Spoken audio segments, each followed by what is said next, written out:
Bueno, hola a todos.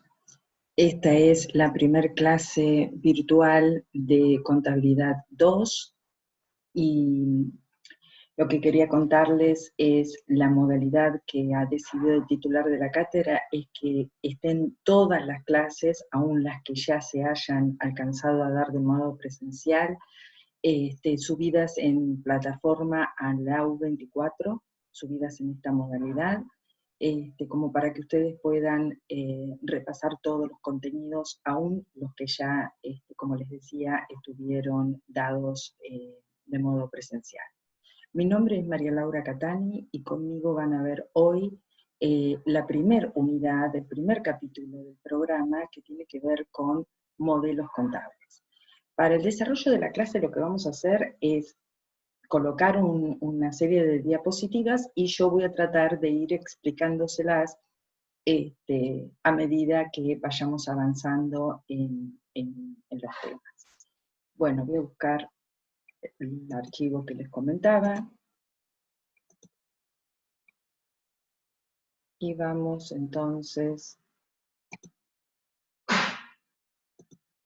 a empezar a desarrollar la clase de hoy a través de entonces esta modalidad de coronavirus, que por eso dice ahí, quédate en casa.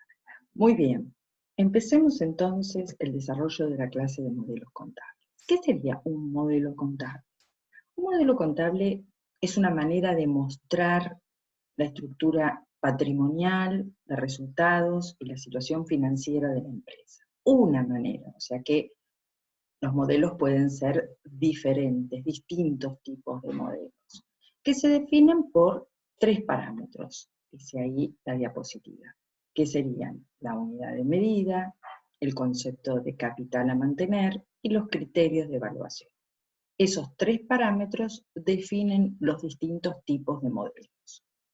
Ahora bien, si hay distintos modelos, quiere decir que nosotros esto no lo conocíamos cuando estudiamos contabilidad en Contabilidad 1. O sea que en Contabilidad 1 veíamos un modelo contable, una forma de mostrar la estructura patrimonial de resultados y la situación financiera, sin saber que eso era un modelo y tampoco sabíamos que había otras posibilidades de modelos, que es lo que vamos a ver en Contabilidad 2.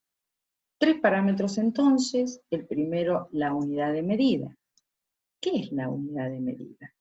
Nosotros sabemos que a todos los elementos del patrimonio los agrupamos para compararlos en un común denominador, ¿no es cierto? Los pasamos todos a un común denominador, que es el peso, en nuestro caso, la moneda de cuenta de curso legal del país de origen de la información contable.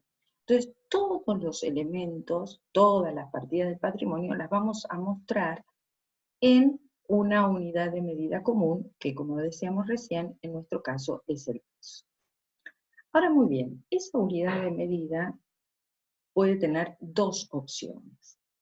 Si existe un proceso inflacionario como el que actualmente estamos viviendo, puedo no tomarlo en cuenta o puedo tomarlo en cuenta.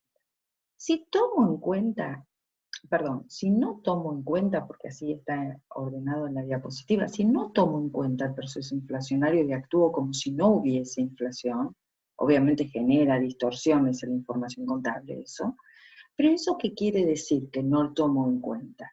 Quiere decir que yo, no sé, los pesos, por ejemplo, las compras que hice en enero, las sumo con las compras que hice en marzo, las sumo con las compras que hice en junio, con las que hice al cierre de ejercicio diciembre.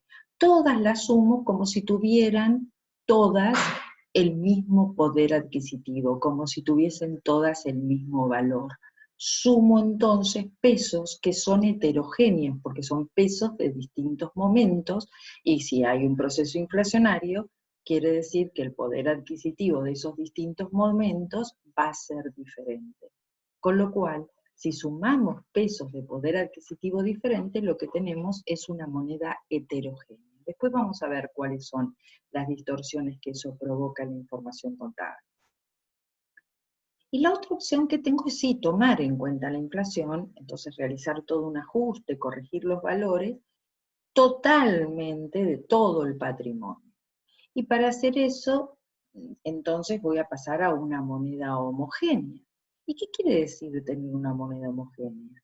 Y bueno, quiere decir que como yo voy a ajustar o corregir los valores, voy a tener todos los distintos momentos, por ejemplo, como decíamos hoy, las compras de enero, expresadas en valor de diciembre, que supongamos que es el cierre de ejercicio. Las compras de marzo, las reexpreso también a pesos de diciembre. O sea, llevo todo en forma homogénea al cierre del ejercicio. Voy a tener todos los pesos de los distintos momentos expresados en un único momento, que es el momento de cierre de ejercicio. Eso recibe el nombre de moneda homogénea o moneda de cierre de ejercicio. Entonces, como decíamos recién, el ajuste contable, vamos al segundo párrafo de la diapositiva, permite la expresión de todas las partidas a moneda de cierre de ejercicio. Todas las partidas me quedan expresadas a moneda de cierre de ejercicio, que es lo que decíamos recién. Eso sería homogeneizar la moneda, y como consecuencia de eso, de ese ajuste contable y de esa reexpresión, voy a poder cuantificar resultados que surgen como consecuencia de ese ajuste por inflación, que lo llamamos comúnmente RECPAM o antiguamente lo llamábamos REI. RECPAM significa resultados por exposición a los cambios en el poder adquisitivo de la moneda. Y REI, que era lo que usábamos antiguamente, resultados por exposición a la inflación. O sea que RECPAM es un término más moderno que incluye todos los cambios en el poder adquisitivo de la moneda, inflación o deflación. En cambio, REI hablaba solamente de la inflación. De cualquier manera, estos temas los vamos a ver más adelante cuando veamos la segunda parte de la materia, donde nos metemos de lleno en el tema de inflación. Todavía estamos recién empezando, esta primera unidad comprende una parte general de la asignatura, donde vemos conceptos que son generales y que vamos a aplicar en toda la materia. Primera parte general, segunda parte inflación, tercera parte evaluación. Entonces decíamos, estamos en esta parte general, donde hablamos de unidad de medida en términos generales, pero después vamos a profundizar en estos conceptos. El otro parámetro que define modelo tiene que ver con el capital a mantener. ¿Qué significa el capital a mantener? Ahí dice, es la preservación del capital en resguardo de la propia subsistencia, o sea, mantener un capital en resguardo de la propia subsistencia de la organización, o también con el fin de salvaguardar el interés de los acreedores como una garantía hacia terceros, ¿no es cierto? Es lo que también nos pide la ley. Respecto a este parámetro de capital a mantener, existen también dos posiciones doctrinales. La primera es utilizar lo que se conoce con el nombre de mantenimiento de capital financiero. ¿Qué quiere decir mantener el capital financiero? Quiere decir mantener como capital los aportes efectivamente realizados. O sea, para nosotros el capital va a ser los aportes que realizaron los dueños o socios. Y por supuesto, si existe inflación, se debe mantener ese poder de compra del capital originalmente invertido, o sea, lo tendré que ajustar para que no pierda poder adquisitivo el capital originalmente invertido. Pero entonces, capital financiero, mantengo como capital los aportes que hicieron los dueños o socios. Eso es entonces el mantenimiento de capital financiero. Pero hay otro criterio de mantenimiento de capital. Este otro criterio de mantenimiento de capital recibe el nombre de mantenimiento de capital físico u operativo. Este mantenimiento de capital físico u operativo significa mantener como capital no ya el aporte de los propietarios, sino que capital va a ser el valor que tenga la combinación de bienes necesarias para determinar la capacidad operativa normal de la empresa. O sea, ¿qué necesita la empresa o la organización para funcionar? ¿Qué combinación de bienes necesita la empresa para funcionar? Y eso es lo que voy a definir como capital. Quiere decir esto que ya no es el capital financiero, el aporte de los propietarios lo que interesa, sino esa capacidad operativa de la empresa. Con lo cual, este criterio de mantenimiento de capital es muy o casi nunca utilizado, muy poco iba a decir, o casi nunca utilizado. El que se utiliza es el criterio de mantenimiento de capital financiero, y además este criterio de mantenimiento de capital físico u operativo necesita de parte nuestra definir y redefinir cuál es la capacidad operativa de la empresa. Entonces yo digo, definir y redefinir. Quiere decir que en la medida que yo tenga que determinar esa capacidad operativa, es algo bastante complejo de hacer y además lo tengo que hacer constantemente, con lo cual pierdo comparabilidad. De manera tal que este criterio de mantenimiento de capital es muy poco utilizado. De cualquier manera, después en los trabajos prácticos vamos a observar cómo funciona el criterio de mantenimiento de capital físico, pero ahora no nos detengamos demasiado. Continuemos con la definición de parámetros para tener un panorama global de los parámetros que definen modelos. El último de estos parámetros tiene que ver con los criterios de evaluación. Entonces habíamos dicho, unidad de medida, mantenimiento de capital, y el último parámetro, el tercero, criterios de evaluación. Vieron que todos tienen dos alternativas. La unidad de medida teníamos moneda homogénea, moneda heterogénea, criterio de mantenimiento de capital tenemos financiero y físico, y en criterios de evaluación también tenemos alternativas. La primera de esas alternativas serían valores de costo, o lo que llamamos valores históricos. ¿Qué entendemos por costo nosotros? El precio pagado en condiciones de contado, más todas las erogaciones relacionadas con la compra y la recepción que son necesarias para que ese bien se encuentre dentro de nuestro activo.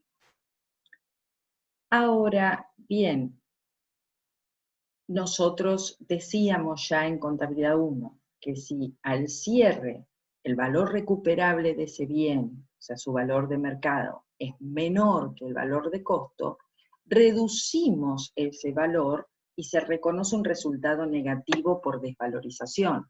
O sea, por ejemplo, si yo tenía $100 en mi activo, y al cierre de ejercicio esa moneda se había desvalorizado, yo, si en el valor de mercado era menor que el valor que yo la había adquirido, tenía que reconocer esa diferencia, ese resultado negativo por desvalorización.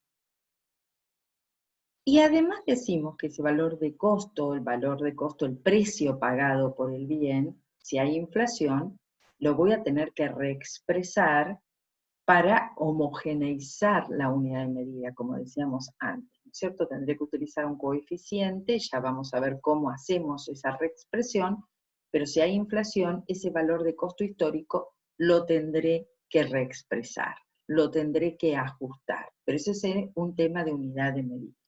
Entonces, primer criterio de evaluación, valores de costo. ¿Qué significa valores de costo? Significa el precio que pagué en el momento en que lo pagué, condición de contado, más todas las erogaciones necesarias. Ese valor lo mantengo al cierre del ejercicio. Siempre que hablamos de modelo, estamos hablando del modelo con que presentamos toda la información contable al cierre del ejercicio. Entonces, si utilizo valores de costo, que es el precio que pagué por cada uno de esos elementos, mantengo ese valor al cierre del ejercicio. Ahora, la otra opción sería usar valores corrientes, que son valores que tienen esos bienes al momento de la medición, o sea, al momento de cierre de ejercicio. ya no el valor de costo de incorporación, sino el valor que tienen los distintos bienes o las distintas partidas al cierre del ejercicio. ¿Cuáles pueden ser esos valores? Hay distintos tipos de valores corrientes, no hay un único valor corriente para todos los bienes. Si hablamos del activo, podemos tener como, digamos, primera aproximación a un valor corriente, el costo de reposición o de reproducción, depende si yo soy una empresa comercial o una empresa industrial, costo de reposición o de reproducción, que sería lo que me costaría volver a adquirir un bien o volver a fabricarlo sobre la base de los precios vigentes al cierre del ejercicio. Costo de reposición, lo que me cuesta volver a comprar ese bien. Por eso se dice que el costo de reposición es un valor de entrada. ¿Por qué valor de entrada? Lo que me costaría volver a adquirir ese bien. Otro de los valores corrientes es el que conocemos con el nombre de VNR.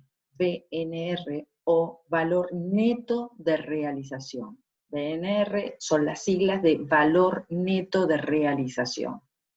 ¿Y qué es el valor neto de realización? Es el precio de venta menos los costos directos de esa venta. Precio de venta menos costos directos de la venta. O sea, que si yo utilizo como criterio de evaluación para evaluar un activo al cierre del ejercicio VNR, estoy valuando a ese activo al valor que espero venderlo. Por lo tanto, la primera condición necesaria para evaluar un bien a VNR es que tengan la venta prácticamente asegurada, que no requieran un esfuerzo significativo, que yo conozca el precio porque el mercado es transparente. En general son bienes fungibles, perfectamente intercambiables unos con otros. Son unos pocos bienes los que tienen o reúnen todas estas condiciones, pero para esos bienes utilizo entonces VNR, que es el precio de venta menos los costos directos que requiere esa venta. En general, podemos decir como primeros ejemplos que se utiliza para evaluar metales preciosos, cereales, productos agropecuarios, moneda extranjera, bueno, y ya vamos a ir aplicando y conociendo más de esto cuando también veamos valuación en la tercera parte de la materia. Hay más hay más valores corrientes, como por ejemplo el valor actual. ¿Qué es el valor actual? Es el valor que tiene hoy un importe que voy a percibir en el futuro. Entonces, en general, es de aplicación para créditos. ¿Se basa en qué principio? En que una cantidad de dinero que voy a recibir dentro de un tiempo vale menos que ese mismo importe hoy. O sea, yo me pregunto, supongamos, yo tengo un derecho a cobrar, un documento a cobrar, hoy es diciembre, vamos a suponer que estamos en diciembre del 2019, yo tengo un documento a cobrar en junio del 2020. Y quiero darle un valor a ese documento cuando, en diciembre del 2019. Entonces quiero saber, ese derecho que yo tengo a cobrar en junio del 2020, ¿cuánto vale hoy, diciembre del 2019? ¿Sí? ¿Cuánto, por eso dices, el valor de hoy, cierre de ejercicio, de un importe a percibir en el futuro? Entonces tendré que descontar ese valor. Ya vamos a ver cómo descontamos ese valor. Cuando veamos, como les decía hoy, criterios de evaluación en la última parte de la materia. Otro valor corriente es el valor patrimonial proporcional. Valor patrimonial proporcional es un valor que se aplica exclusivamente para aquellas inversiones en empresas, o sea, cuando yo tengo acciones de otras empresas, de otras sociedades en general, en las que yo ejerzo control o influencia significativa. Entonces, si ese es el caso, yo tengo el control de las decisiones o una gran influencia porque tengo el derecho a la mayoría del voto dentro de la asamblea de esa sociedad, y compré un paquete accionario tal de esa empresa que me otorga el control o una influencia significativa, bueno, vamos a ver que el valor que voy a aplicar al cierre del ejercicio para evaluar esa tenencia accionaria va a ser el valor patrimonial proporcional. Pues vamos a ver cómo se determina ese valor patrimonial proporcional, pero obviamente lo voy a evaluar teniendo en cuenta el patrimonio de la empresa que yo controlo por dividido, digamos, el número de acciones totales por la cantidad de acciones que yo poseo de esa empresa. Esto también lo vamos a ver luego en profundidad.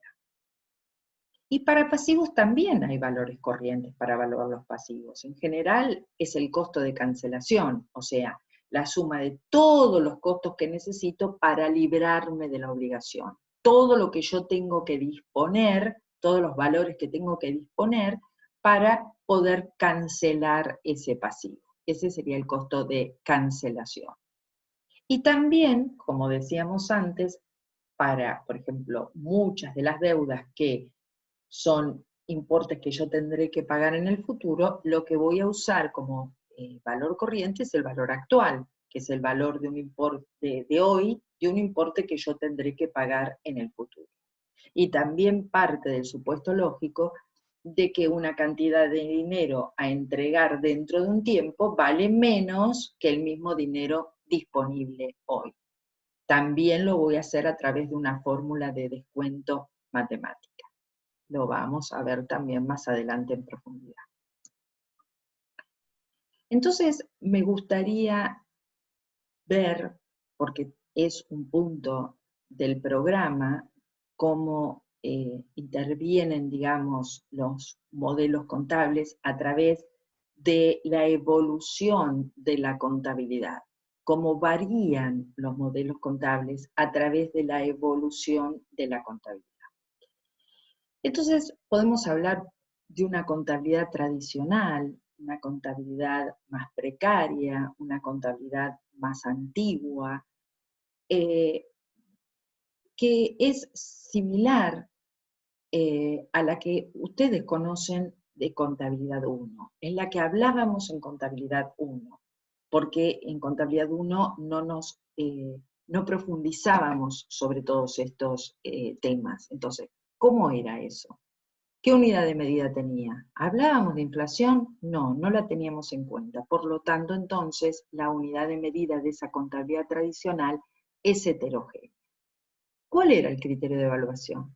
Ni nos preguntábamos por el criterio de evaluación. Incorporábamos todos los bienes a su valor de costo, entendiendo por costo, como decimos siempre, el precio pagado en condiciones de contado, más todos los gastos inherentes y que están relacionados para que yo pueda disponer de esos bienes, pero al cierre del ejercicio, esos bienes quedaban al mismo valor en que yo los había comprado. Por ejemplo, había comprado un terreno en febrero, en 10.000 pesos. Llega el cierre del ejercicio diciembre, ¿cuál es el valor de ese terreno?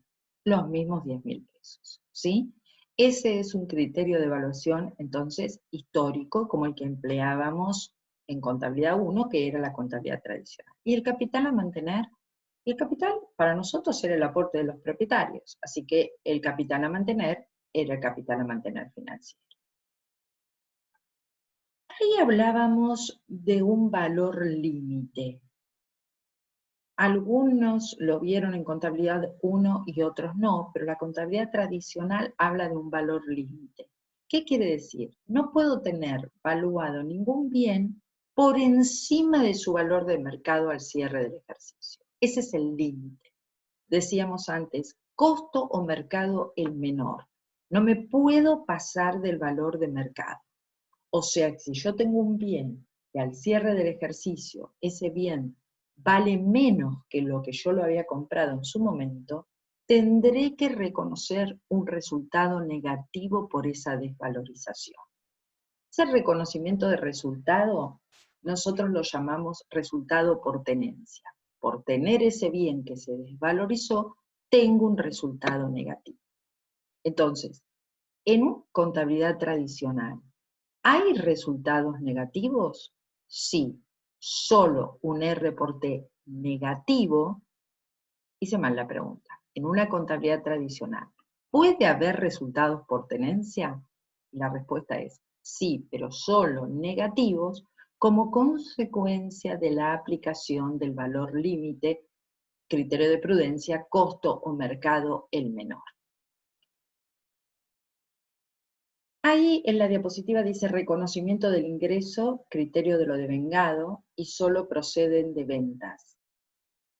Lo vamos a ver también esto con mayor detenimiento cuando veamos apropiación de resultados en la unidad 2, lo mismo que reconocimiento del gasto a través del criterio de devengado.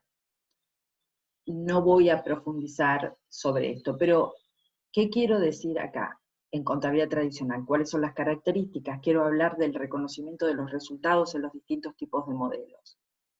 Solo los resultados que voy a reconocer en una contabilidad tradicional son los que tienen que ver con la operatoria, ¿sí? Las ventas, los costos, los gastos, los resultados que tienen que ver con la operatoria. No tengo otro tipo de reconocimiento de resultados, a excepción del que surge resultado negativo como consecuencia del valor límite. Así que tengo resultados operativos como producto de las operaciones de la empresa y puede haber un resultado por tenencia negativo como consecuencia de la utilización del valor límite. Ese es el primer modelo, el que nosotros utilizábamos en nuestra primera contabilidad, una contabilidad tradicional como la que veíamos en contabilidad 1, sin saber que era un modelo y que podía haber otros. Un pasito más adelante hay una contabilidad tradicional, pero que es de avanzada, por eso mismo, porque es un pasito más adelante. La unidad de medida es igual, heterogénea, no considera la inflación para nada. El criterio de evaluación es el que cambia solo para aquellos bienes, recuerdan cuando decíamos bienes fungibles con mercado transparente, que tienen un precio conocido, que están destinados a la venta, digamos, tienen la venta prácticamente asegurada. Entonces, para esos bienes utilizo como criterio de evaluación BNR. Y para todos los demás costos. O sea, por ejemplo, en una contabilidad tradicional avanzada, si yo tenía una tenencia de moneda extranjera y esa moneda extranjera al cierre del ejercicio había aumentado su valor en forma sostenida, yo reconocía ese resultado, no solo en negativo, como hacíamos en la contabilidad tradicional, sino también el positivo. Así que ahí tengo un reconocimiento de R por T positivo solo en el caso de estos bienes, de este tipo de bienes que son valuados a BNR. Y por supuesto también voy a tener resultados negativos por tenencia como consecuencia de la aplicación del valor límite como en la contabilidad tradicional. Y también los resultados que surgen de la operatoria, ¿sí? En una contabilidad a valores corrientes, pero sin ajuste. La contabilidad de valores corrientes se dice que es una contabilidad moderna, ¿sí? Porque es una contabilidad más de avanzada, que pudo sofisticarse y poder aplicar entonces para cierre de ejercicio valores corrientes como los que veíamos hoy en la diapositiva. Pero dice sin ajuste, quiere decir que la unidad de medida es heterogénea. Sumo pesos de distinto poder adquisitivo al cierre de ejercicio, pero el criterio de evaluación que quiero tener al cierre del ejercicio es el de valores corrientes. Y el capital a mantener siempre es el financiero, en este caso. Siempre es el financiero, ese capital a mantener, aporte de los propietarios. ¿Cuáles son los resultados con los que yo me encuentro? Me encuentro con resultados positivos y negativos por tenencia. ¿sí? Porque voy a evaluar a valores corrientes. Entonces, si evalúo a valores corrientes, la diferencia entre el valor de costo y el valor corriente al cierre del ejercicio es el resultado por tenencia. Y el valor límite de una contabilidad que evalúa a valores corrientes es el valor recuperable. El valor límite de una contabilidad que evalúa valores corrientes es el valor recuperable. ¿Y qué es el valor recuperable? Se dice que es el mayor valor entre el valor neto de realización y el valor de utilización económica.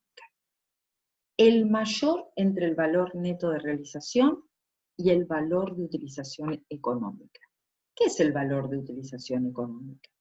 Es el valor que yo espero obtener, o mejor dicho, el valor de los flujos de fondos que me va a producir el uso de un bien. Hoy, ¿no? Entonces tengo que calcular todos los flujos de fondos que van a surgir por la utilización de ese bien y calcularlos a pesos de hoy o a valores de hoy a través de una fórmula de descuento matemático. Ese es el valor de utilización económica. Y como su nombre lo indica, valor de utilización económica quiere decir entonces que será un valor más destinado a los bienes de uso. Y el BNR, que tiene que ver con un valor neto de realización, estará destinado a los bienes que están justamente destinados a la venta. Entonces, si bien el valor recuperable o valor límite, en el caso de una contabilidad de valores corrientes, está dado por el mayor entre el BNR y el BUE, decimos que priva en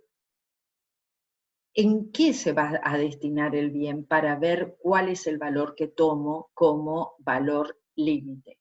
Si estoy hablando de bienes de cambio, el valor límite estará cercano a su BNR, y si estoy hablando de bienes de uso, el valor límite será su valor de utilización económica. Entonces, en lo que hace a resultados, en una contabilidad de valores corrientes voy a encontrar resultados por tenencia positivos y negativos como consecuencia de llevar esos valores de costo a valores corrientes. Y luego tendré que observar cuál es su valor límite. Y por último, el modelo, digamos, más sofisticado, el modelo más complejo, tiene que ver con una contabilidad que combina valores corrientes con una unidad de medida ajustada, o lo que es lo mismo, una unidad de medida homogénea. Aplico ajuste y aplico valores corrientes. Entonces, la unidad de medida es homogénea. Todo está expresado en pesos de cierre de ejercicio. El criterio de evaluación es valores corrientes. Todo va a estar valuado al cierre de ejercicio al valor corriente o al valor que ese bien tiene en el mercado al cierre de ejercicio. Es distinto hablar de unidad de medida, pesos expresados a poder adquisitivo, cierre de ejercicio, y criterios de evaluación que tienen que ver con el valor de mercado de esos bienes al cierre de ejercicio. Criterio de mantenimiento de capital financiero, el mismo de siempre, el aporte de los propietarios. ¿Qué características respecto a los resultados tiene este modelo?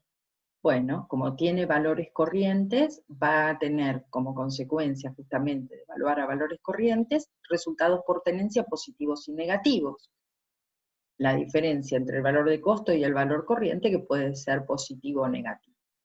Pero como además tengo una unidad de medida homogénea, voy a ajustar, y consecuencia del ajuste va a surgir los resultados por exposición a los cambios del poder adquisitivo de la moneda, o RECPAM, que pueden ser también positivos y negativos. Después vamos a profundizar en eso. Y el límite también es el valor recuperable, o sea, el mayor entre el BNR y el BUE. Con esto terminamos la clase de modelos, relacionando entonces las características en la última columna de la diapositiva con los resultados en cada uno de estos modelos a medida que, digamos, la contabilidad va evolucionando, desde una contabilidad tradicional a este último modelo que vimos recién. Entonces, repetimos lo de los resultados. En una contabilidad tradicional tengo solo los resultados comerciales, los que surgen por la operatoria, y como consecuencia del valor límite, puedo llegar a tener solo resultados por tenencia negativos como producto de aplicar costo o mercado el menor. En una contabilidad tradicional, pero un poco más avanzada, puedo tener resultados por tenencia positivos solamente para los bienes que evalué a BNR o valor neto de realización, y como consecuencia de la aplicación del valor límite, resultados por tenencia negativos. Obviamente, los resultados comerciales. En una contabilidad a valores corrientes, pero sin ajuste, lo que voy a tener son resultados por tenencia, positivos y negativos. Y el límite va a estar dado por el valor recuperable. Como lo comentábamos antes, el mayor entre el BNR y el BUE. Y el último modelo, el que combina todo, contabilidad, valores corrientes y valores ajustados, va a incluir resultados por tenencia positivos y negativos, pero también va a incluir RECPAM, los resultados que surgen por el ajuste de inflación, positivos y negativos. Y en este caso también el valor límite va a estar dado por el valor recuperable.